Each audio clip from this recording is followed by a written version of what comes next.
এই দেখো শিহাব, তোমার জন্য আমি কি বানিয়ে এনেছি।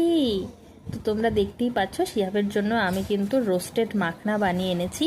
আর এটা বানানো ভীষণই ইজি। কড়াইতে অল্প একটু ঘি বা বাটার দিয়ে তার মধ্যে মাখনাগুলো দিয়ে দিতে হবে এবং তার মধ্যে একটু ব্ল্যাক পেপার, একটু সল্ট দিয়ে ভালো করে নেড়ে চেড়ে 2 থেকে 3 মিনিট শুকনো খোলায় ভেজে নিলেই কিন্তু রেডি হয়ে যাবে রোস্টেড মাখনা। তো দেখতেই পাচ্ছ শিহাব কত মজা করে মাখনাটা খাচ্ছে। আর শুধু যে নিজে খাচ্ছে তাও নয়, ওর খেতে খেতে মনে পড়েছে যে ওর পাপাকে একটু খাওয়াতে হবে। তো এই জিনিসটা শিহাবের কিন্তু খুবই ভালো বরাবর, ছোট থেকেই ও যা খায় যা করে সবার সাথে কিন্তু শেয়ার করে বা শেয়ার করে খায়। তো দেখো তাড়াতাড়ি করে গরম বাটিটা নিয়েই কিন্তু ছুটছে পাপাকে খাওয়ানোর জন্য।